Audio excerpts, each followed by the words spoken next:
la retirada deportiva podría vivirse de las dos maneras. A niveles profesionales, un rédito económico, que es otro reforzador. Cuando se produce la retirada, de repente todo eso desaparece y queda lo que nosotros llamamos un vacío conductual. El tema de la carrera dual, que se entiende como llevar esa vía paralela de formación en algún ámbito, ¿no?, a la vez que me dedico a mi deporte, algo que ayuda mucho a suavizar las sensaciones o las emociones desagradables una vez que termino la carrera, es tener un plan. Hablamos de soft skills, nos referimos a esas competencias transversales que se desarrollan de forma implícita en el deporte, ¿no? Tenemos algunos estudios en los que se habla de cómo las familias no entendían que el deportista lo estuviera pasando tan mal. Hicimos un estudio durante la pandemia con deportistas. Nos sorprendió ver que los deportistas lo llevaban mejor que la población normal. Bienvenidos a Transition Game, el programa dedicado a la transición del deportista profesional al mundo laboral. Somos Adri Gómez y Carlos Moros.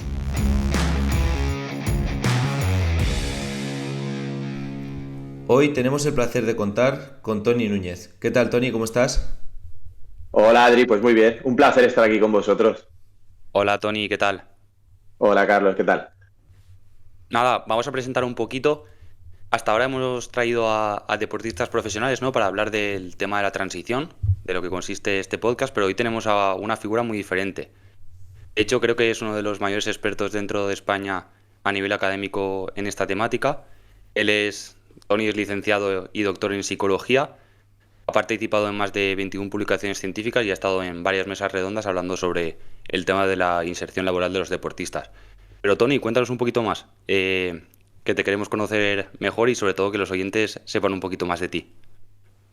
Bueno, pues como bien decís, yo soy Toni Núñez, soy psicólogo del deporte y sobre todo amante del deporte, ¿no? Yo creo que es preciso empezar por allí porque algo que me llevó a estudiar o especializarme en psicología deportiva básicamente es que he hecho deporte toda mi vida a un nivel amateur, he sido futbolista a un nivel amateur, repito, no profesional. He practicado taekwondo, he estado metido en el mundo del gimnasio, he trabajado como entrenador personal. Entonces, para mí, el deporte es una forma de vida y, de alguna manera, la psicología, que era algo que también me apasionaba mucho, pues era una manera de unir esas dos ramas y esas dos vertientes que creo que realmente están muy, muy unidas y que, básicamente, a lo que me dedico hoy en día es a estudiar esas variables psicológicas que afectan tanto al bienestar como al rendimiento deportivo.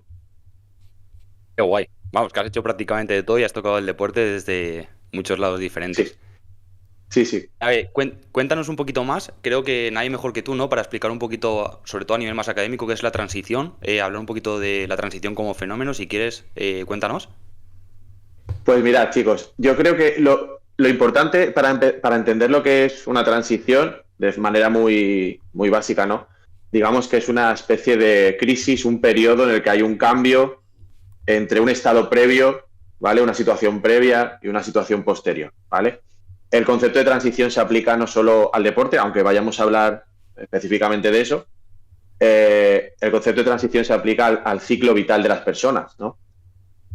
Podríamos hablar de que a lo largo de la vida de una persona se van dando una serie de transiciones. Esas transiciones vienen determinadas básicamente porque hay un cambio, una serie de cambios en el contexto, ¿vale?, en algo externo a nosotros, o incluso internos, pero hablaremos sobre todo de lo externo, a lo que nosotros, como personas, tenemos que adaptarnos. Y yo creo que la clave es esa. Tenemos que adaptarnos a un cambio y tenemos que adaptar nuestro comportamiento, tanto a nivel de más manifiesto, ¿no?, lo que se considera comportamiento como algo que es visible, como a nivel de pensamientos, para adaptarnos a esa nueva situación. Para hablar así en términos generales y poner algunos ejemplos de transiciones para que la audiencia pueda entender un poquito mejor a lo que nos referimos, a lo largo de la vida, por ejemplo, transiciones tan básicas como es pasar de la guardería al colegio, por poner un ejemplo, supone un periodo de adaptación y eso lo saben muy bien, incluso tanto padres, madres como profesores de los coles, porque saben que esos niños pasan de un ambiente muy concreto a otro. Hay una serie de cambios en el contexto, figuras nuevas, normas nuevas, etcétera, y lleva un proceso. Eso sería una transición que nosotros, en psicología, ¿no?, hablamos de transiciones normativas cuando son esas que son esperadas. que son predecibles, ¿vale? El pasar de la guardería al colegio o del colegio al instituto, sobre todo responde a un criterio temporal en cuanto a la edad de la persona. Totalmente. Entonces, sabemos que en principio, si hemos aprobado, ¿no?, y hemos cumplido una serie de requisitos, pasamos al instituto. Eso es otro cambio, otra transición. Hablaríamos también de transiciones más sociales, como es de la infancia a la adolescencia, de la adolescencia a la madurez. Este tipo de transiciones serían normativas porque se producen en todas las personas más o menos de una manera habitual, ¿no?, en todos los sujetos. Ahora bien, existen otro tipo de transiciones que son las que no son normativas, que son inesperadas y son normalmente accidentales, ¿no?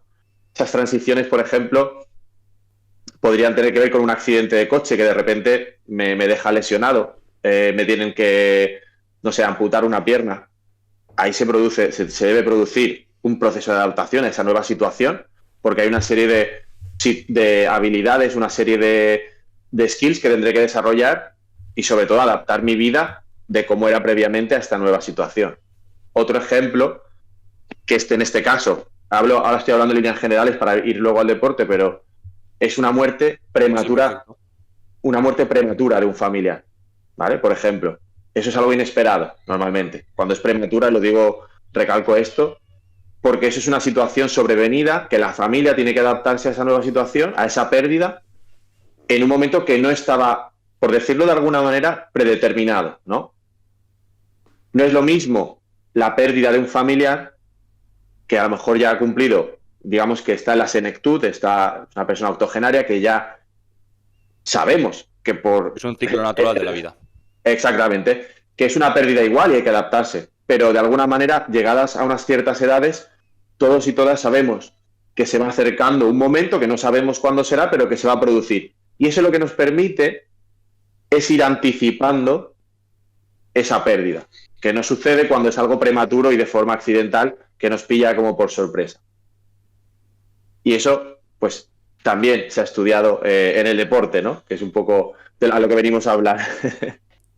Y totalmente, me gusta mucho lo que estás diciendo, ¿no? Porque justo ahora que has dado diferentes ejemplos de transiciones, y en el deporte, ¿no? Que tenemos, sobre todo, así a bote pronto, dos tipos, ¿no? Que es la accidental, cuando viene por una lesión. Creo que Adri, tú y yo hemos podido también vivir con compañeros que lo han tenido que dejar porque no han podido recuperarse de una lesión de larga duración. Vale. O que es muy grave, y otros también que es planeada, ¿no? Que llega un momento en el que ven que las piernas o la mente empieza a fallar y que quieren hacer otra cosa. Y creo que aquí nos puedes contar tú un poquito mejor, ¿no, Tony? Pero creo que vienen las dos primeras transiciones a las que se puede afrontar un deportista. Sí, básicamente, como bien comentas, o sea, estarían todas esas, haríamos el mismo símil, ¿no? De las que decía, las que son normativas son las que todos los deportistas hemos vivido en algún momento. Vosotros que os dedicáis al fútbol, pasar de categoría infantil desde alevina infantil a cadete a juvenil, son cambios normativos, es decir, a tal edad se sube de categoría, en principio, incluso pasar de fútbol 7 a fútbol 11, que eso es una transición que yo recuerdo como algo bastante duro, dadas las circunstancias a nivel físico, ¿no? Porque suponía un cambio Exacto. total. Este tipo de transiciones aún así son esperadas, por lo tanto, el staff, el equipo técnico, los entrenadores pueden ir preparando a los deportistas. Las lesiones deportivas, como bien dices, son transiciones no esperadas, no normativas y que se dan en determinados momentos de forma casual, la mayoría de veces. Y claro, eso implica un proceso de adaptación mucho más abrupto, algo mucho más que impacta. Y sobre todo, porque las lesiones deportivas, por ejemplo, algo que aunque no sea propio de la transición, genera mucha incertidumbre, como sabréis vosotros, la espera del diagnóstico, la espera para saber cuánto tiempo voy a tener que estar parado antes de volverme a reincorporar, este tipo de situaciones, porque no es que te digan, lesión, tal, te tienen que hacer pruebas, tienen que saber, ¿no? Hasta cuándo, si te tienen que operar, si no te tienen que operar. Este periodo de incertidumbre también genera mucho malestar, ¿no? Sería algo así. La retirada deportiva podría vivirse de las dos maneras. Como decíais, ponías ahora, Carlos, el ejemplo, puede venir de forma sobrevenida debido a que se junten a lo mejor varios factores, como puede ser la edad, una edad un poco avanzada para el deporte en cuestión, junto con una lesión de bastante gravedad, sería algo sobrevenido, o puede ser algo planificado, puede ser algo que yo ya me estoy dando cuenta, que yo ya le estoy dando vueltas quizá desde hace un tiempo, y las dos retiradas se viven de forma diferente, a pesar de que son difíciles ambas, en cualquier caso. Sí, me gustaba lo que decías de la lesión. Yo creo que es algo bastante frecuente en nuestro gremio, para todos los deportistas. Y sobre todo a mí me generó incertidumbre cuando me sucedió el saber en qué forma vas a volver. Al final, cuando te lesionas, pues si estás jugando de manera habitual o contractualmente tienes unas condiciones, lo que dices tú, ¿no? Esperar el diagnóstico, si te van a operar, pero luego sobre todo la incertidumbre de, joder, ahora me estaba encontrando bien, estaba jugando bien, cuando me recupere, que ya no tengo dolores, voy a ser capaz de volver a ese nivel, voy a estar limitado por la lesión. Son muchas las incertidumbres que tienes cuando una lesión. Y luego lo que decías sobre todo de llegada a una edad, digamos que empiezas a ser una transición que te planteas, ¿no? Que dices, bueno, ya he pasado los 33 años, ya sé que a partir de aquí, no sé cuándo va a ser, si va a ser 1, 2, 3, 4, porque ahora se largan cada vez más las carreras, pero es algo que ya, bueno, y quizá en un año, si en verano no me sale un buen equipo o lejos de casa, puede ser que ya sea mi año. Pero es verdad que esperas que sea en 1 o 2 años y de repente lo que decías, ¿no? Una lesión grave no es lo mismo que la afrontes con 22 años, que te puedes retirar igualmente, o claro, ya eso es una edad que te pilla ya cerca de la retirada planeada, pasa de ser una retirada entre comillas un poco prevista a que te cambie los planes por completo y la adaptación creo que eso es duro. Ahora nos comentarás un poco, ¿no? Cómo es ese periodo de adaptación a lo que tenemos que someternos, pero es duro. Sí, sí, Adri, totalmente, ¿eh? O sea, al final yo creo que incluso hay algunos estudios que se han hecho acerca del tiempo medio que tarda un deportista, una vez que se retira, en adaptarse a la nueva vida, a la nueva situación, y hablan de un año, ¿vale? Un año promedio, ¿eh? Para adaptarse a la nueva vida. Aún así, es cierto que hay cosas que podemos hacer como deportistas para, yo digo prevenir, pero entiéndase como para planificar más bien esa retirada, ¿no? Y entre ellas, por ejemplo, estaba algo de lo que se habla mucho, que es la carrera dual, ¿no? ¿Qué suele pasar? Si queréis, os cuento lo que Claro, sabemos, ¿no? Un poco Por supuesto, por la investigación, pero también por las vivencias de los compañeros, ¿eh? O sea, es decir, totalmente. la retirada deportiva implica, de alguna manera, una pérdida de identidad. Y diréis, hostia, vale, una pérdida de identidad deportiva, se sobreentiende, pero identidad al fin y al cabo, porque los deportistas en general dedicáis, ¿no? Los que os dedicáis a ello a nivel profesional, dedicáis gran parte de vuestro tiempo, de vuestros esfuerzos, ¿no? De vuestra vida a ese deporte. Y eso implica, a su vez, que ese deporte en sí mismo para los deportistas es reforzante. Alguna vez se habla, ¿no?, de como esa adicción al deporte, ¿no? Creo que es interesante ese punto porque tiene cierta verdad detrás. Es decir, nosotros, ¿por qué jugáis a fútbol? Esto daría para otro podcast quizá, ¿no? Pero al final, ¿por qué a fútbol y no a badminton? Hay un componente de, bueno, yo empiezo un deporte, me mantengo allí porque he empezado con mis amigos, posiblemente, ¿no? Cuando empiezo a practicar un deporte es porque van mis amigos de clase, me apunto, me empiezan a reforzar, a dar esos caramelitos que nosotros los psicólogos llamamos, esos premios de, hostia, se te da bien, oye, lo haces bien, se te empieza a reforzar, empiezas a ver que la gente valora lo que estás haciendo y de alguna manera tú sigues en esa estela, ¿no? Y poco a poco vas progresando y encima vas recibiendo a lo mejor, si llegas a niveles profesionales, perdón, un rédito económico, que es otro reforzador. Es decir, muchos trabajamos y aunque nos apasione lo que hacemos, en el fondo también necesitamos ese rédito económico. Entonces se genera toda una serie de reforzadores alrededor de vuestro deporte trabajo, ¿no? Por eso decía lo de la carrera dual, que luego si queréis retomamos. ¿Qué pasa? Si yo de repente dejo de percibir el refuerzo social de mis compañeros de equipo. El entreno mismo, que para mí era un reforzador, formaba parte de mi rutina. Yo cada mañana me levanto, desayuno, me voy al entreno, veo a mis amigos, comentamos el fin de semana, comentamos el partido, el entrenador que nos da un poco de feedback de cómo ha ido, la gente que nos conoce, sobre todo a los deportistas de élite, que os conoce y valora vuestro esfuerzo, que os comenta por redes o simplemente os aplaude cuando hacéis una buena actuación.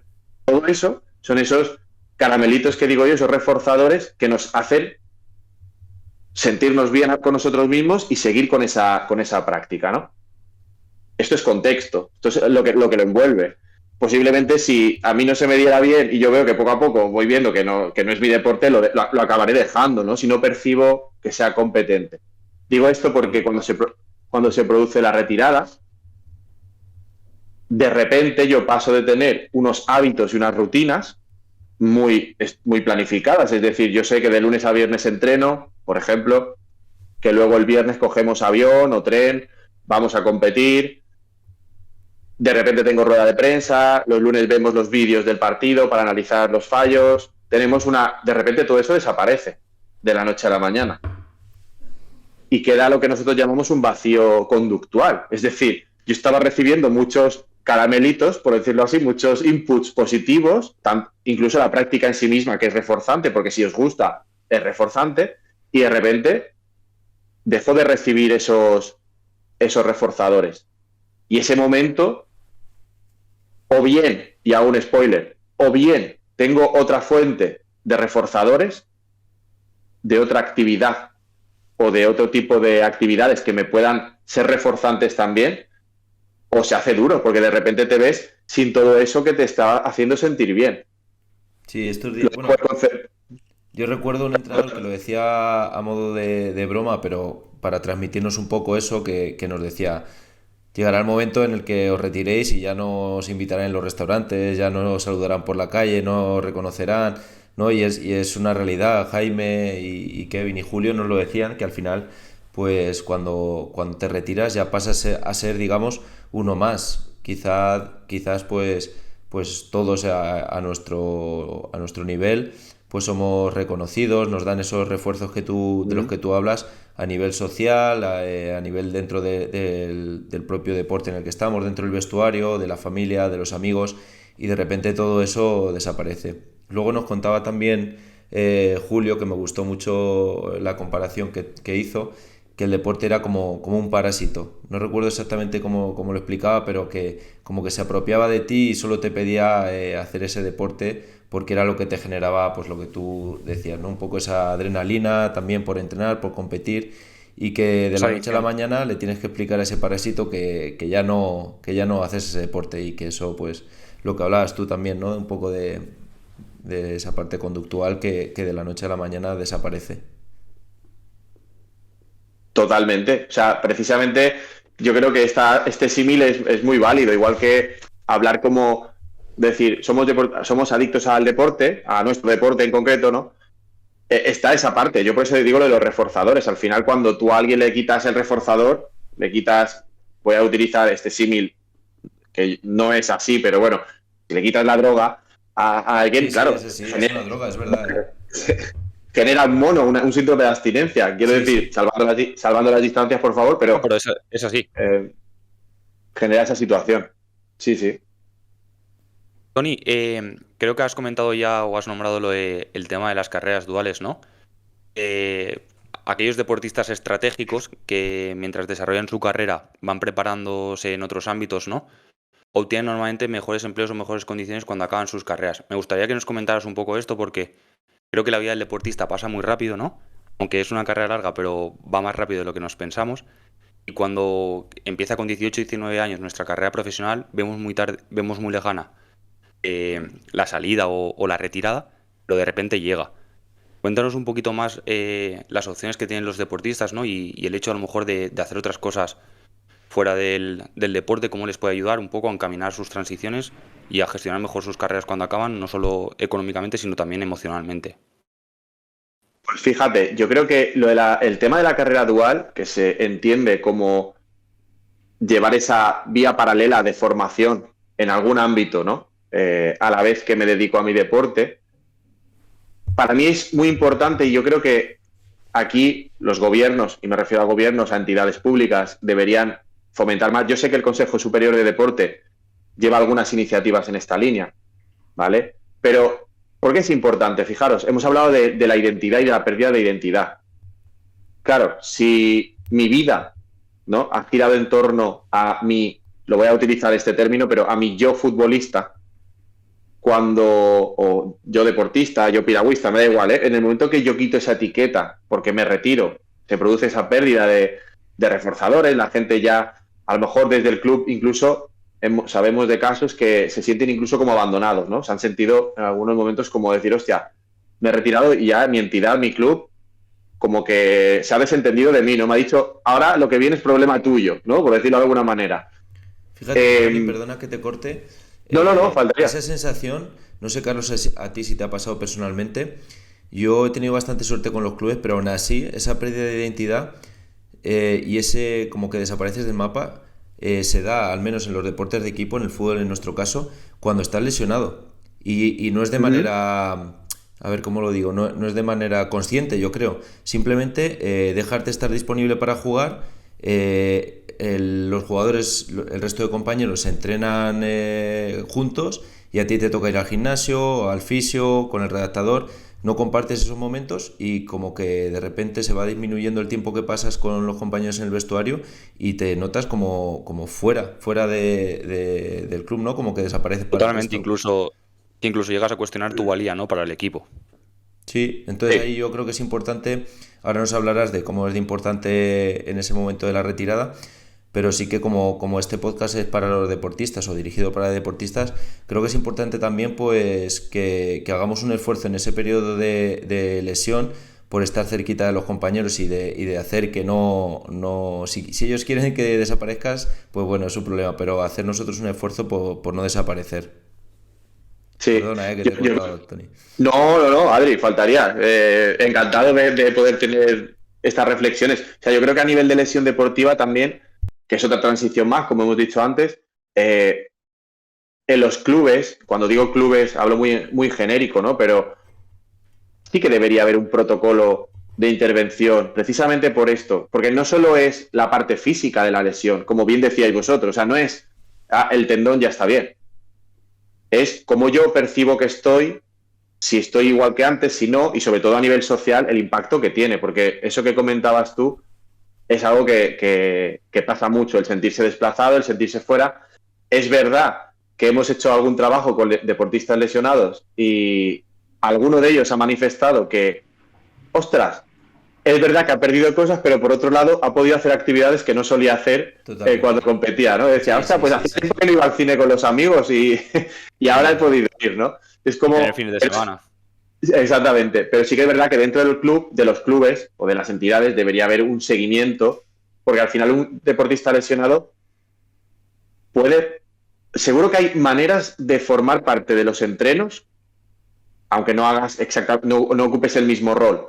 No sé, se me ocurre, ayudando al entrenador o gestionando algo, ¿no? Darle algún tipo de tarea para que pueda permanecer cerca del equipo, puede ser una alternativa a que la persona no se sienta abandonada, ¿no? Yo creo que eso estaría bien poder analizarlo, poder trabajar en ello y ver qué opciones, en función del deporte también, se podrían llegar a implementar. Al hilo de esto y el tema de las sensaciones cuando se produce una retirada deportiva, hablábamos de la carrera dual. Algo que ayuda mucho a suavizar, que no a eliminar, pero sí a suavizar las sensaciones o las emociones desagradables una vez que terminó la carrera, es tener un plan. El otro día, no sé si visteis, Garbiñe Muguruza dijo que se retiraba y ella hablaba, en la entrevista por lo menos, hablaba de lo satisfecha que estaba con su carrera deportiva y que para ella había llegado el momento de que quería hacer otras cosas. No recuerdo exactamente las palabras, no las quiero citar, pero creo que dijo que quería casarse. Que te corte, Tony. Sí, Pero creo que también hasta ahora hemos estado acostumbrados, ¿no?, a ver a deportistas que quizás era el plano físico lo que les invitaba a dejar el deporte, ¿no?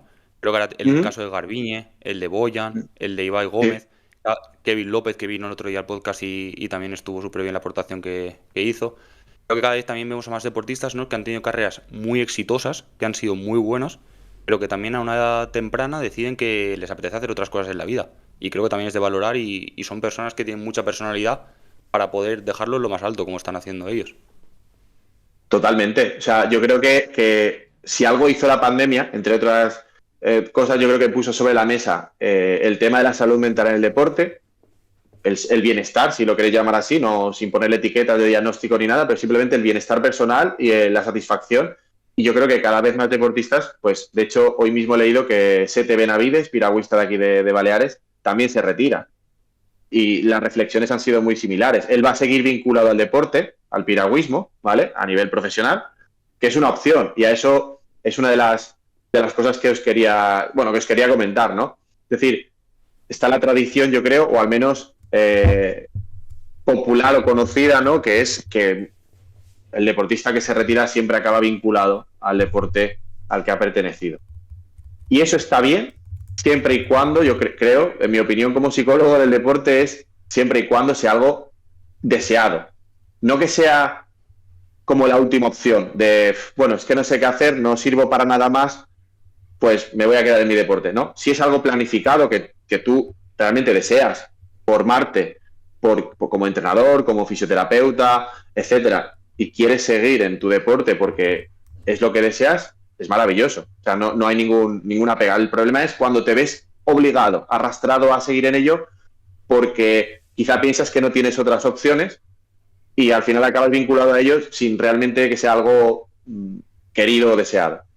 De hecho, me gustó mucho lo que nos comentó Kevin, que fue que él nos dijo que cambió su forma de entender el atletismo, ¿no? De ser un atleta profesional y competir con toda esa presión a primer nivel, ahora se dedica también al tema de entrenamiento dentro de esta modalidad deportiva y me gustó ¿Mm? mucho esa reflexión, ¿no?, que cambió la forma en la que se relacionaba con el deporte. Qué bien. No, si al final. Perdón, Madrid, perdona. No, que iba a decir que va muy de la mano de lo que hablábamos antes, que al final dedicamos toda nuestra vida a una disciplina o a un deporte y al final pensamos que solo valemos para eso porque es a lo que hemos dedicado más tiempo. Entonces, por una parte, yo creo que es súper importante lo que has dicho tú, que al final, fíjate, hemos relacionado las dos transiciones de la parte de la lesión y esta de la retirada en cuanto a que es buen momento, siempre es buen momento para centrarnos o interesarnos por otras cosas, porque al final van a dejar de atarnos al deporte en este caso. Nos van a dar la opción de no estar obligados a seguir en el deporte y tener otros planes, como lo que decías tú, que yo creo que es imprescindible de tener en mente un plan B, digamos. Mm. Sí, sí, básicamente una de las, para mí, ¿no? Dentro de lo que serían aspectos a tener en cuenta para una retirada satisfactoria, ¿no?, del deporte, uno es, por ejemplo, tener actividades de ocio que me hagan, que me hagan sentir bien. O sea, más allá de mi principal actividad que sea el deporte, ¿no? Es decir, en el momento en que yo me veo fuera del deporte, yo tengo que poder restablecer unas rutinas, unos hábitos con pequeños objetivos, ¿no? Algo que sabéis los deportistas, ¿no? A veces, yo creo que las habilidades estas, soft skills que desarrolláis a lo largo de la carrera deportiva, una de ellas, establecimiento de objetivos. Desde objetivos a medio y largo plazo, objetivos diarios. O sea, yo voy a un entreno y yo me puedo plantear, hostia, yo soy zurdo, voy a intentar hacer los pases con la derecha porque tengo que mejorar ese punto débil, ¿no? Y este objetivo me lo planteo yo. Son objetivos muy pequeñitos. Una vez que termino la carrera deportiva, tengo que empezar a plantearme, vale, ¿y ahora qué? ¿No? Y a lo mejor no hace falta tener un plan de vida. Si ha sido algo sobrevenido, una retirada de estas accidental, a lo mejor no hace falta que tú ya tengas planificado a 10 años vista lo que quieres hacer, pero nos podemos centrar, en el caso de que sea algo muy accidental y muy abrupto, nos podemos centrar en pequeñas cosas. Vale, para empezar, me voy a levantar cada mañana, voy a mantener mi rutina que tenía hasta ahora, ¿no? Por ejemplo, me tomo el café a las 8 de la mañana, mi desayuno, Ujú. ¿y qué hacía? Entrenaba, ¿no? Bueno, pues en lugar de ir a entrenar al club, pues voy a entrenar a otro sitio, voy al CrossFit, ¿no? Voy a apuntarme al gym o voy a jugar a pádel o lo que sea, ¿no? Como más como ocio y voy retomando una pequeña rutina, ¿vale? Porque obviamente en una retirada tan abrupta o accidental como puede ser debido a una lesión, se juntan muchas emociones, tristeza, frustración, rabia, incluso negación de no poderte creer que ya no vas a volver a jugar a nivel profesional. Entonces, eso hay que digerirlo. Tampoco podemos esperar que alguien de la noche a la mañana ya esté bien, ¿no? Totalmente.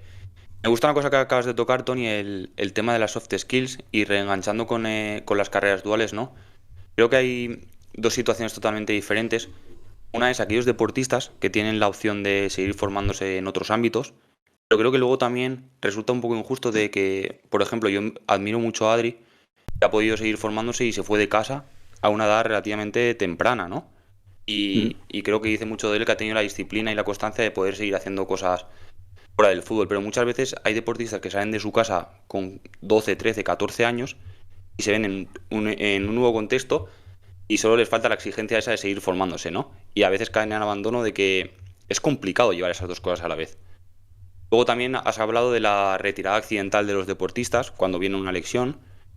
Me gustaría que un poquito hablas del tema de las soft skills que adquieren los deportistas y cómo les puede ayudar en su transición luego al mundo laboral, que aunque no hayan tenido la oportunidad de formarse, que no todo el mundo la tiene o no tiene esas facilidades.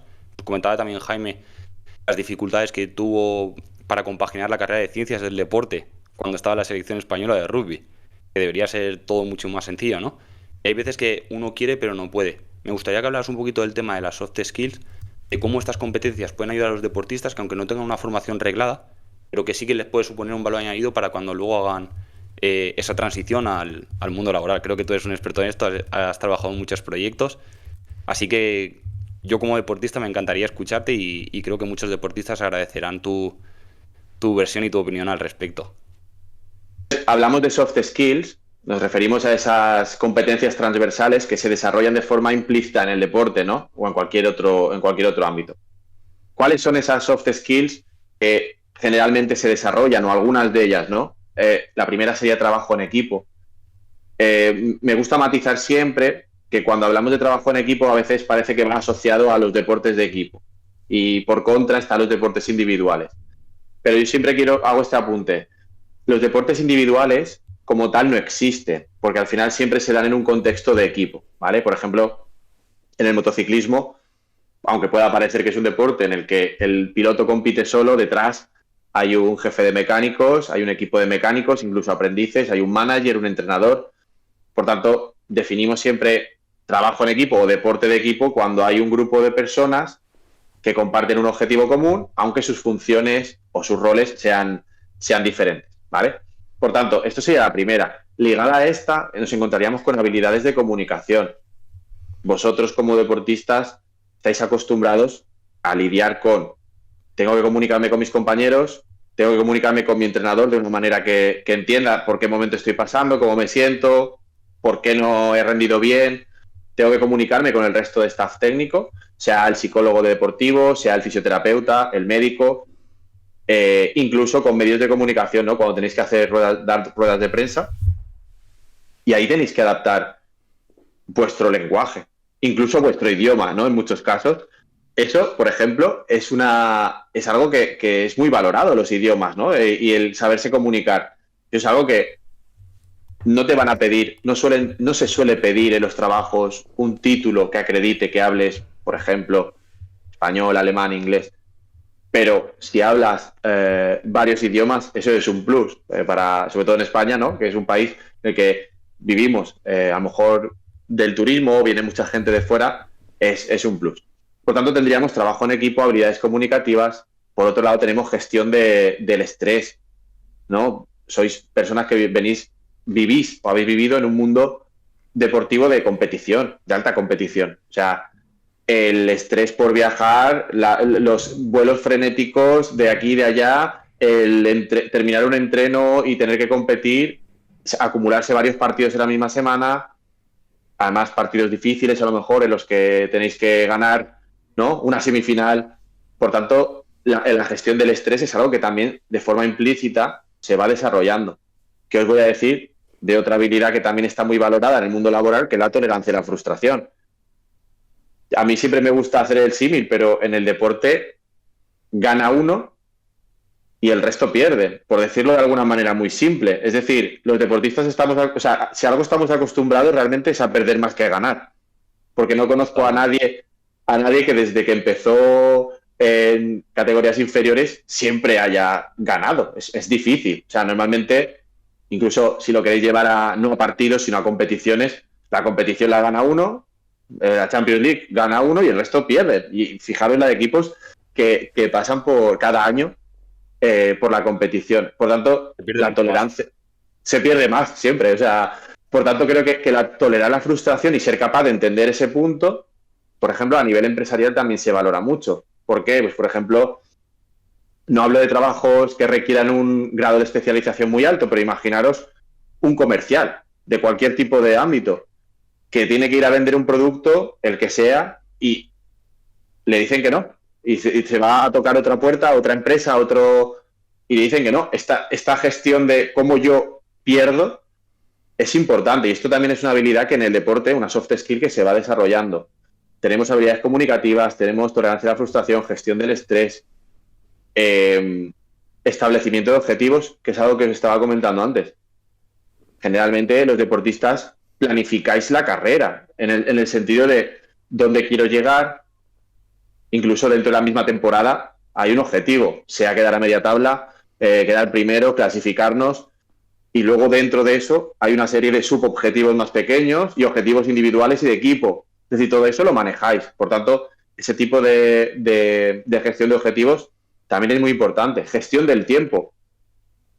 Eso también lo sabéis de ello. O sea, tenéis entrenos y tenéis vida personal y tenéis que hacer un encaje de bolillos, y si encima, como vosotros, estáis estudiando, bueno, tenéis que hacer un encaje de bolillos para poder llegar a todo y de una manera óptima. Por tanto, hay que hacer Tetris. Hay que hacer Tetris, totalmente. Entonces, todo este tipo de habilidades se van desarrollando a lo largo de la vida deportiva. Nosotros, en el proyecto de Elitin, que desarrollamos, es un proyecto europeo que desarrollamos en el 2018-2019, a lo largo de 2 años, pudimos llevar a cabo un trabajo muy bonito que, aparte de desarrollar una formación no formal, en el sentido de que no estaba avalada por la universidad, o sea, sí contaba con el apoyo de la Universidad de las Islas Baleares, pero digámoslo así, no era una formación reglada, ¿vale? Como puede ser una FP o un título universitario. Pero a mí lo que me pareció muy interesante es un trabajo que hicimos, ¿no? Entrevistamos a diversos deportistas, los encuestamos también para saber qué habilidades, soft skills, decían ellos o creían ellos que habían desarrollado, ¿no? Y encontramos un listado de más de 100. Pero luego nos entrevistamos también con empleadores, con gente del mundo laboral, gente que tenía empresas de diferentes sectores, no solo del mundo deportivo, sino de otros ámbitos. Y les preguntábamos en una mesa redonda acerca de qué esperaban o qué buscaban ellos en los trabajadores que iban a contratar. Y claro, todos los empleadores lo que nos decían es gente que sepa trabajar en equipo, gente que tolera frustración, gente que sepa posponer una recompensa, gente que sepa comunicarse. Por tanto, ahí vimos como, ostras, es que curiosamente los deportistas desarrolláis esas habilidades. Las tenéis. Otra cosa es que no os den, por decirlo de alguna manera, ¿no? No hay un título que certifique que tal persona lleva 20 años de carrera y ha desarrollado o sabe gestionar equipos o sabe o tiene buenas habilidades comunicativas. No hay un título que lo certifique, pero aún así esas habilidades están ahí. Me encanta que hayas hablado de todo esto porque justamente con Kevin hablaba de que ahora se ha convertido el tener un título universitario casi no como algo para diferenciarse, sino como para no quedarse atrás, ¿no? Porque cada vez más gente ha de tener una carrera universitaria, 2 o 3 máster para poder estar a la altura de millones de competidores, ¿no? Y es verdad que los deportistas, todo esto que lo que has dicho tú, no hay un título, ¿no?, que te diga, mira, tienes estas soft skills que son súper válidas y valiosas en el mundo empresarial. Un poco el propósito de nuestro podcast es ese, ¿no? El hacer ver a los deportistas que tienen un gran valor para la sociedad y para dar ese pasito al mundo laboral, pero sí que nos encontramos en que para nosotros y en general para los deportistas no somos capaces de ver. Como has dicho que has trabajado en varios estudios y demás, nos gustaría saber si hay alguna manera o alguna autoevaluación que podamos realizar nosotros mismos para saber, oye, dónde puedo ser fuerte o qué competencias he adquirido sin yo saberlo, para que así el deportista, cuando vaya a afrontar este momento, pues pueda saber dónde se ubica, qué tiene, con qué cuenta. Fijaros ahí, pues desarrollamos en estos estudios un cuestionario que se llama QESTE. Yo si queréis os paso el enlace y os paso el cuestionario para que la audiencia pueda acceder sin problema, ¿de acuerdo? Sí. Este cuestionario permite evaluar las habilidades blandas que se han desarrollado, ¿vale? Por tanto, es una manera de saber más o menos con un puntuaje dónde me ubico, ¿vale? Sería la manera más fácil y rápida y accesible. Sí que es cierto que tampoco es que haya muchas herramientas en esta línea como para que un deportista se autoevalúe a sí mismo y pueda tener un perfil. O sea, eso yo creo que sería algo muy, muy positivo, ¿no? Para poder desarrollar algo mucho más complejo, que pudieras ver un perfil incluso con una gráfica, algo muy, muy visual, ¿no? Para saber dónde están tus puntos fuertes. Aún así, también hay otro punto que es importante, que no solo son las soft skills, sino que nosotros le llamamos las estrategias de afrontamiento o coping, ¿no? Que es de qué manera yo lidio con determinadas circunstancias que se dan en mi entorno. Y eso es otra cosa que también se desarrolla, no solo en el deporte, pero en el deporte también, que es qué hago yo cuando, por ejemplo, me sobreviene una lesión o una expulsión. ¿Cómo reacciono a eso, ¿no? Porque muchas veces, cuando hablamos de estrategias de afrontamiento, más allá de habilidades desarrolladas, hablamos de ¿qué hago yo? Por ejemplo, ahora me han expulsado. ¿Cómo gestiono yo eso? ¿Cómo gestiono ¿Cómo respondo? ¿Cómo gestiono yo esas emociones? Obviamente hay estrategias de afrontamiento o habilidades de afrontamiento, llamémosle adaptativas. Tengo ansiedad, estoy dándole muchas vueltas a algo que me preocupa, incluso no tiene por qué ser del deporte mismo, sino del ambiente familiar o de amigos, lo que sea. ¿Cómo gestiono yo esa ansiedad? Salgo a correr, me despejo un poco, me voy con los amigos por ejemplo, apoyo social, me voy con un amigo y le cuento mis problemas y me desahogo. Luego también está la cara B, la cara oscura, ¿no? Que es conductas de riesgo. Hostia, estoy pasando un mal momento, que esto lo hemos visto también, por desgracia, ¿no? Que es, no me estoy adaptando a esta situación y he aprendido que si, por ejemplo, tengo ansiedad, tomo medicamentos sin receta o bebo alcohol o cualquier tipo de cosa, que es verdad que a corto plazo alivia, pero a largo plazo empeora la situación. Y esto sería la cara B, que no es tan habitual, pero sí se da, ¿vale? Entonces, con todo con estas habilidades, es verdad que es difícil evaluárselas a uno mismo, más allá de este cuestionario que, repito, os voy a hacer llegar, pero sí que es verdad que están ahí. Por tanto, en el mundo laboral es un mundo competitivo, no difiere mucho del mundo deportivo, ¿no? En el sentido de que siempre hay que intentar conseguir más, ganar más, sea para uno mismo o para la empresa. Sí que es verdad que desde mi punto de vista, debería haber más, no ayudas económicas, pero sí como más soporte, ¿no? Yo estoy en falta, por ejemplo, y yo creo que estas son iniciativas que se deberían poco a poco ir implementando, un protocolo de retirada deportiva. Os hablaba del protocolo de lesiones deportivas. Hay algunos. Yo he estado en algunos clubes que sí que tienen protocolos para trabajar con los lesionados. Lo que no tengo tan claro es que haya protocolos establecidos o estandarizados para, ¿no? que las federaciones dijeran, no, en todo club, por ejemplo, ahora se ha puesto la obligación de que haya un agente que vele por el bienestar de los menores, ¿vale? Ha habido una ley del menor, y en todos los clubes tiene que haber una persona encargada de velar por el bienestar de los menores para que no se cometan, pues bueno, como ya sabéis que ha habido, por desgracia, algunas situaciones desagradables en diferentes deportes y en diferentes entidades, ¿vale? Yo creo que una iniciativa buena sería poder tener un agente, una persona que velara por esa retirada, ¿no? Que hubiera una serie de protocolos. Oye, si la retirada es accidental, red flag. Vamos a poner en marcha un protocolo para que esta persona se sienta acompañada. Si la retirada es planificada, quizá a lo mejor podemos tomar otro tipo de acciones. ¿Por qué? Porque esa persona, al ser planificada y al ser esperada, ya tiene una serie de ventajas. Decíamos lo de Garbiñe, por ejemplo, lo decía como ejemplo porque ella prefería tener un plan, ¿no? El otro día lo leía y decía, no, yo es que para mí yo estoy satisfecha con lo que he hecho, ahora mismo quiero dedicarlo a mi familia, quiero, lo que dijo, quiero casarme, quiero formar una familia o quiero lo que sea. Perfecto. Tú tienes ya una proyección y hacia dónde vas. Eso no quita que sea difícil, ¿eh? Pero es más suave que si yo de repente me veo en la nada que no sé hacia dónde tirar. Por tanto, este tipo de iniciativas creo que sería interesante.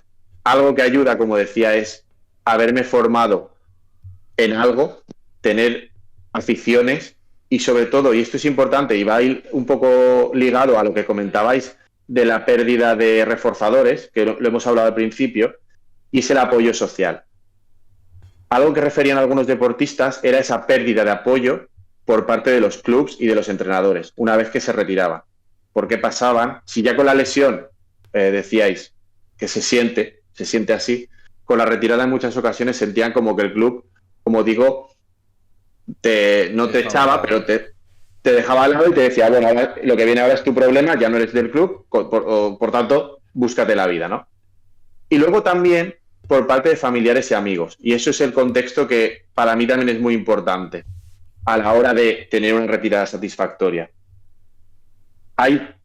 Tenemos algunos estudios en los que se habla o los deportistas comentaban cómo las familias no entendían que el deportista lo estuviera pasando tan mal, no había una comprensión ni una empatía, porque, joder, has estado ganando mucho dinero, tienes la vida solucionada, no entiendo por qué estás llorando, no entiendo por qué estás pasándolo tan mal si tienes la vida solucionada.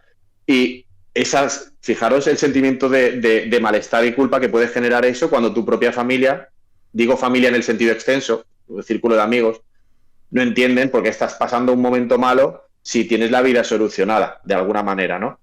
Entonces, eso genera más malestar. Y luego también está lo que en el ámbito artístico se le llama el séquito, ¿no? Pero que es esos amigos, esa gente que se sube al carro cuando estás en la cresta de la ola, porque precisamente os invitan a lo mejor a fiestas y a copas o lo que sea, y que cuando ya no estás en la cresta de la ola y ya no estás ganando, o ganando, no tienes tanta visibilidad, no tanto por el dinero, sino porque no tienes esa visibilidad tan grande, ya no interesa. Y eso supone también una pérdida y supone un golpe bastante duro a algunos deportistas. Me ha gustado mucho, Tony, lo que acabas de comentar, ¿no? Que requiere un esfuerzo quizás bidireccional de las organizaciones o clubes hacia el deportista y también el deportista de responsabilizarse de que viene una etapa nueva, ¿no? Luego, respecto a lo que has dicho del tema de las familias, que a lo mejor el deportista puede llegar a sentirse solo, creo que muchas veces desde puertas hacia afuera se entiende la retirada que uno de los principales problemas o el mayor problema es el económico. Y es tan solo una de las patas que tiene la mesa, ¿no? De todas las afecciones que puede sufrir el deportista, que yo creo que sobre todo la más importante es la que hemos estado hablando todo el rato, la de la pérdida de identidad. Me ha gustado mucho todo lo que has comentado también de las soft skills, ¿no? Que creo que puede ayudar a los deportistas a empezar a darse cuenta de que son súper válidos y que aunque a veces hayan tenido contextos en los que no hayan podido elegir formarse, que siguen siendo muy válidos para el ámbito laboral. De los estudios que habéis hecho, ¿alguno de los empleadores o gente de recursos humanos con los que habéis trabajado en estos cuestionarios han dado algún feedback del valor que han aportado los deportistas? Pues no directamente, porque es verdad que se quedaban en estudios bastante descriptivos en el que luego nosotros a raíz de esos estudios desarrollamos el proyecto europeo para formar y dar un poco de empaque, por llamarlo de alguna manera, teórico a las diferentes soft skills, ¿vale? Es decir, desarrollamos un paquete formativo con esas soft skills más las prioritarias, sobre todo para dar empaque teórico. Es decir, ya sabéis de ello, simplemente ponerle 4 nombres para ubicar así. Pero sí que es verdad que todo y que los empleadores no nos han reportado, ¿no?, cuál es el valor añadido, sí que se ve en diferentes contextos, por ejemplo, en la publicidad. Yo entiendo que en el ámbito publicitario es algo habitual ver deportistas representando diferentes productos, porque claro, eso tiene un impacto. Estamos hablando de personas que son reconocibles a veces por su deporte y otras veces no solo por su deporte. Siempre digo que, por ejemplo, un referente a nivel empresarial, y yo creo que a nivel deportivo en su momento, que es Jorge Valdano, creo que es una persona que ha evidenciado cómo él ha hecho una transición y una adaptación a esa vida post muy buena, ¿no? Porque aparte de comentarista, se dedica, ¿no?, a dar conferencias y charlas acerca de todo este periplo a nivel empresarial, no solo deportivo, ¿no?, y de cómo esa transición la ha hecho bien, la ha hecho muy bien. De hecho, habla también de, creo que tiene un libro que es Los 11 poderes del líder, ¿no? Que habla mucho del tema este de los valores y soft skills que adquieren los deportistas y lo ejemplifica con los 11 titulares del fútbol, ¿no? Eligiendo los 11 valores que considera más importantes que ha adquirido. Me parece muy interesante el ejemplo que has puesto. Sí, sí, pues No, iba a decir que al margen de aquellos deportistas que acaban en su misma disciplina, como hablábamos antes, o aquellos que quizá tienen una vía o que escogen una vía de emprendimiento, yo creo que debemos de ser conscientes del valor añadido que tienen los deportistas en cualquier puesto de trabajo que hablabas antes, ¿no? De cómo esas soft skills dentro de una empresa pueden ser válidas, y es que yo creo que tienen un valor añadido dentro de la empresa en cualquier puesto, que tampoco queremos, no lo hemos hecho, pero que no se entienda como que queremos ubicar al deportista en puestos directivos o en un emprendimiento súper loco de una empresa que tenga que ser súper fructífera, sino que dar valor que en cualquier contexto, en cualquier hobby que se pueda transformar en tu trabajo, tu persona, el mismo deportista que ha estado 15 años dedicando su vida a un deporte, luego en el trabajo que él elija va a tener un valor añadido por todo lo que ha adquirido durante el deporte. Yo creo que es un poco esa la reflexión. totalmente, Adri. O sea, yo de hecho creo que muchas de las situaciones que, por ejemplo, yo he podido vivir en mi día a día, o sea, las he superado con éxito, gracias y en parte, y eso que no soy, repito, no he sido futbolista profesional, pero he jugado muchos años, Pero sí pero que has sí que sido de verdad deportista. he sido deportista. Y claro, el hecho de haber compartido vestuario tantos años con tanta gente diferente, teniéndonos que adaptar cada temporada, ¿no? Porque había cambios, como bien sabéis, gente que se va, gente que viene, y formar equipo otra vez, y formar piña y cohesionarse. Cuando yo me he encontrado en empresas, ¿no? Y hablo, aunque no haya sido deportista profesional, pero sí que he estado en empresas quizá en las que mi puesto de trabajo no requería formación cualificada, ¿vale? Simplemente era un puesto en el que en un momento dado pude acceder y necesitaba acceder. Yo sí me di cuenta que en ese ambiente laboral que requería de una coordinación de equipo muy grande, porque era un restaurante, con lo cual requería de velocidad en los tiempos, requería de comunicación, ya os digo, era un símil muy parecido, porque éramos un equipo, cada uno tenía unas funciones específicas, pero todo tenía que salir de hora, porque había gente esperando, o sea, era como una carrera, ¿no? Yo ahí sí percibí que esas habilidades que yo había adquirido vamos, un poco más de sufrimiento, de coordinarme, de aceptar el rol que se me estaba otorgando en ese momento y decir, vale, me han encargado que ahora mi tarea es esta.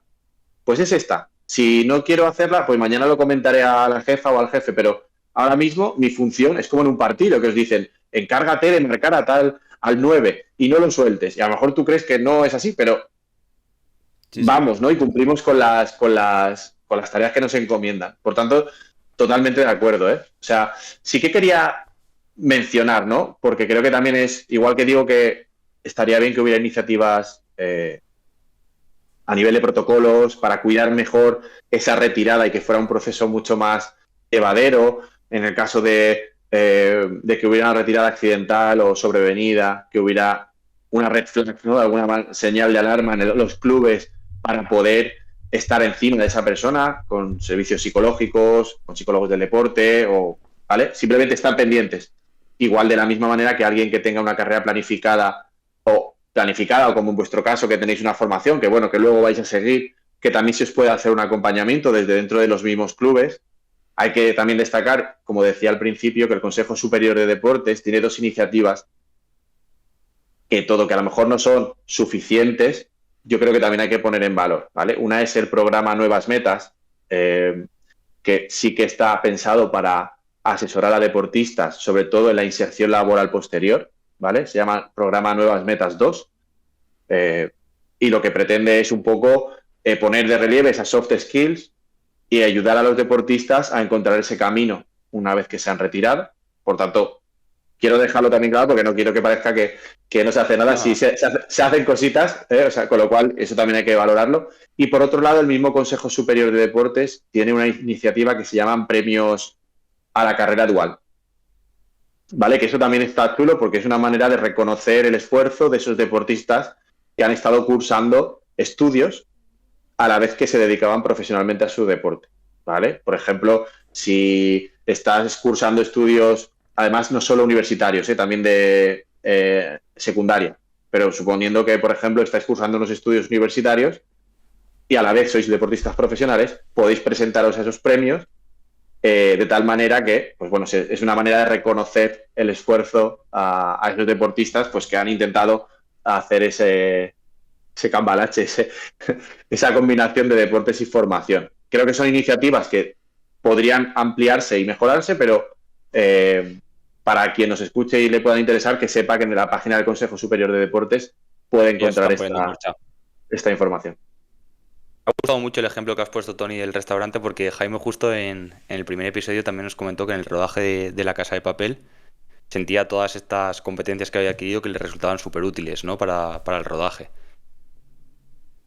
Sí, sí, yo te digo, yo estuve, además, fue una situación curiosa porque además hablamos de la tolerancia a la frustración y de cómo el deporte nos ayuda. Yo terminé la carrera en plena crisis del 2012, 2008, 2012, crisis económica. No encontraba trabajo de psicólogo, pero en ningún sitio, de verdad. O sea, fue bastante, como digo, frustrante y tuve que optar. Me salió, al final amplié el abanico de posibilidades laborales y dije, bueno, de lo que sea, porque ahora mismo necesitaba trabajo. Y acabé en un restaurante de comida rápida. La verdad que el primer shock fue bastante heavy porque yo pensaba, joder, he estudiado 5 años una carrera y ahora estoy trabajando aquí. Pero pasado ese periodo de transición, que estamos hablando de transiciones, ¿no? Pues pasado ese periodo de transición que me costó adaptarme un poco, luego lo cogí como, pues lo que era. Eran tareas específicas, me tocaba el rol, estaba en caja cobrando o estaba haciendo hamburguesas. Y era como, me toca esto, pum, pum, pum. Y yo creo que esa parte del deporte, ¿no? De asumir que hay alguien que está por encima, que te está dando indicaciones, instrucciones, que es alguien que sabe más que tú, en principio, ¿no? Como suele ser el entrenador o los managers. Y poder tolerar ciertas situaciones, yo creo que sí que sí que ayuda, ¿no? A adaptarse a la vida y a las cosas que van viniendo. De hecho, si me permitís, pero hicimos un estudio que, aunque no sea específicamente de transiciones, lo hicimos durante la pandemia con deportistas, ¿vale? Llevábamos varias semanas, 2 semanas, ¿os acordáis? No sé si lo vivisteis desde España, pero fue una situación de incertidumbre total. O sea, era una situación de... Había gente que tenía que competir en las Olimpiadas, no podían competir, había gente que paraba sus entrenos, las competiciones, bueno, todo parado. Hicimos un estudio con deportistas para ver, en resumidas cuentas, cómo llevaban y cómo estaban haciendo para solventar esa situación. Nos sorprendió ver que los deportistas lo llevaban mejor que la población normal. Digo normal, llamémosle normal a la gente que no era deportista de élite, ¿vale? Sí, sí. Se adaptaron mejor. Montaron piscinas en su casa, no sé si visteis algunos vídeos, pero Sí, la gente sí. se aferraba a sus rutinas. Era lo que muchos referían. Era, yo me levanto y yo tengo mi rutina establecida. Yo empiezo el día, hago esto, hago lo otro, pum, pum, pum, pum, pum, pum. Eso, las rutinas nos ayudan, sobre todo en momentos de incertidumbre. De hecho, todos los Capacidad de deportistas... adaptación. Exactamente, exactamente. Por tanto, los deportistas sí que desarrollan habilidades que, fijaros, en una pandemia, que era algo que, vamos, no sé si alguno de vosotros pensaba que viviríais algún día, pero yo os aseguro que yo no. Y vimos que tenían un perfil de gente que era capaz de adaptarse incluso a esa situación, simplemente siguiendo adaptando sus entrenos a la nueva situación, adaptando sus rutinas y, vamos, muy, muy top. La verdad es que me pareció un trabajo muy chulo y vamos, y un descubrimiento de decir, ostras, ¿veis cómo el deporte favorece este tipo de adaptaciones, no? A mí me ha encantado una que la verdad es que no tenía en mente y hace ya tiempo me di cuenta que la teníamos y prácticamente no nos dábamos cuenta. Y yo creo que Carlos, que seguramente nos pueda contar más porque lo está viviendo ahora, él está fuera de España Ya has hablado antes de la gestión del tiempo. Nosotros al final contamos con unas vacaciones muy limitadas o un día y medio libre y para los que estamos fuera, pero bueno, yo en este caso ahora estoy en España, pero Carlos me gustaría que nos cuente cómo es cuando tiene 4 días libres y tiene que ir a Sagunto a Vale. ver a sus abuelos, a la novia, tienes que comer con los amigos, cenar con otro amigo. Es una locura y ya como lo tenemos interiorizado, pues parece que lo sobrellevamos con cierta facilidad, ¿no? Y yo creo que para lo que otros sería un estrés súper grande, pues para nosotros ya forma parte de ello. Y entonces, al vivir situaciones laborales o de estudiar, organizarte un poco el tiempo, creo que lo hacemos de manera casi natural sin darnos cuenta. Ujú. Totalmente. Creo que lo has explicado perfecto, Adri. Llevo 9 años y estoy intentando aún aprender a cómo gestionar ese tiempo cuando vuelvo a casa, que me cuesta muchísimo más que gestionar a lo mejor cuando tengo que dedicar, a ver qué tiempo voy a estudiar, qué tiempo voy a ir a entrenar, a comprar, lo que sea, ¿no? Me cuesta mucho más gestionar cuando vuelvo a casa que las obligaciones que tengo. Tony, que esperemos que te lo estés pasando bien. Creo que nosotros estamos aprendiendo un montón. Estamos siendo aquí esponjas y espero que a la gente también le pueda servir sobre todo de ayuda, que es el propósito principal que tenemos con el podcast. Si quieres, vamos a hacerte unas preguntas rápidas para despedirnos y que te conozcan un poquito más así a nivel personal. ¿Y le Perfecto. damos? Dale, dale. Si Tony hubiera podido ser deportista profesional, ¿qué deporte hubiera escogido? Ahí me has pillado y futbolista. ¿Un referente dentro del deporte? Un referente dentro del deporte. Pues fíjate, por cercanía y por los valores, por cercanía, por ser isleño y por los valores que transmite Rafa Nadal. ¿Un referente fuera del deporte?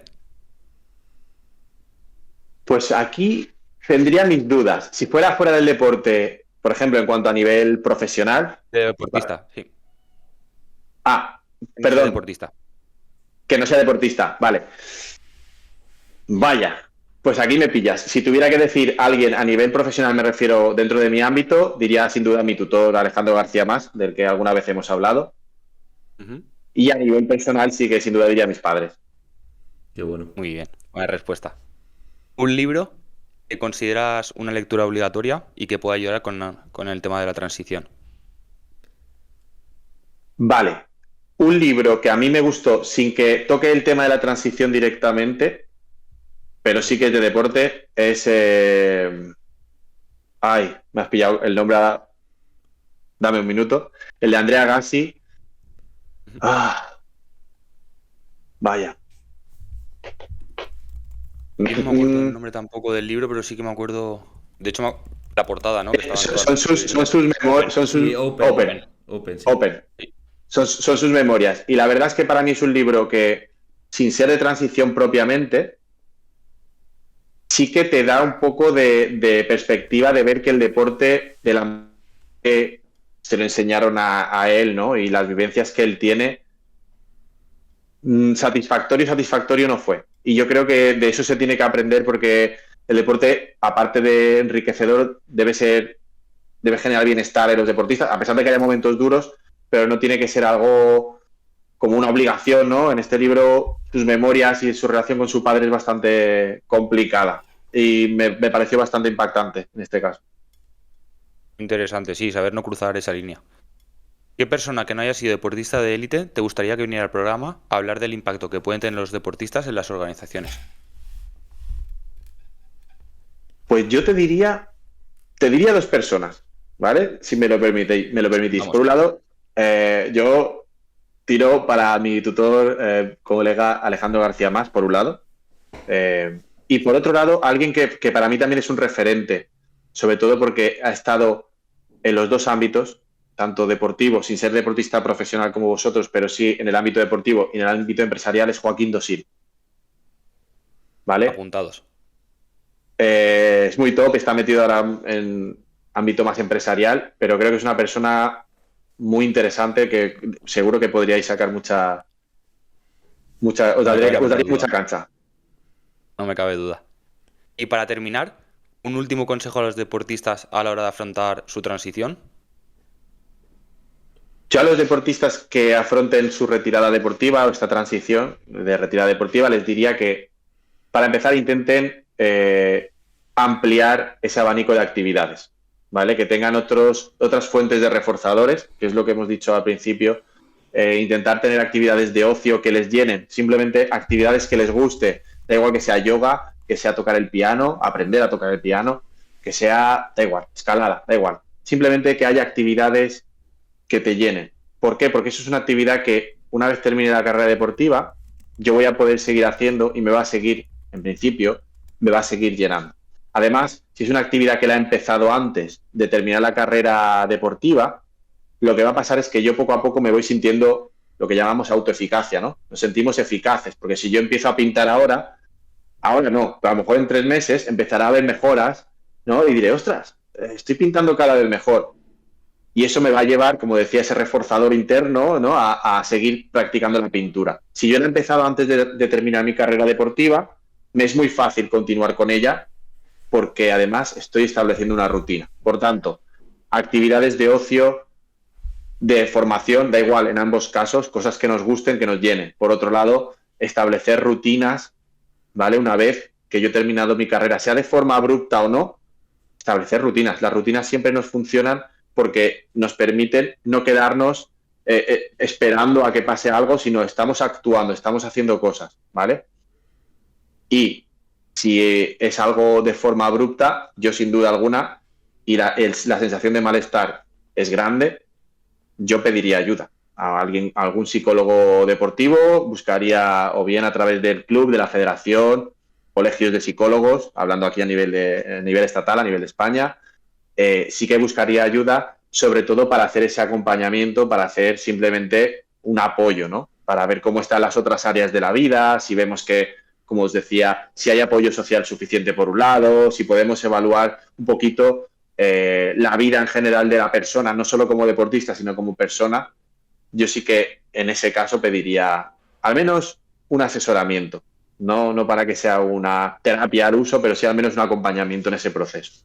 Fíjate que yo creo que debería ser hasta obligatorio, ¿no? Que tomásemos cartas en ello, porque aunque sea de manera planeada, yo creo que siempre que un profesional te ayude y te guíe en ese sentido, creo que es imprescindible para nosotros. Así que nada, hacemos ese llamamiento un poco a todos los deportistas. Seguro que esos consejos le servirán y nos servirán. Y nada, por nuestra parte, pues nada, agradecerte, Tony, este ratito que hemos compartido. Por nuestra parte, pues eso, ha sido un auténtico placer. Además, creo que tiene muchísimo valor la charla que hemos tenido hoy desde un punto más profesional, más técnico. Y yo creo que para los deportistas pues tiene valor doble, ¿no? El episodio de hoy. Así que nada, muchísimas gracias y esperemos que prontito vuelvas para comentar más cositas. No me cabe la menor duda de que volveremos a tener a Tony por aquí, que seguro que haremos cositas juntos y que iremos comunicando. Y nada, ha sido un auténtico placer, Tony. Yo he disfrutado muchísimo, he aprendido aún más y espero que la gente pueda aprovecharse de todo lo que nos has contado, porque me parece brutal. Así que un abrazo muy grande y muchísimas gracias por habernos dedicado este ratito. Gracias a vosotros, chicos.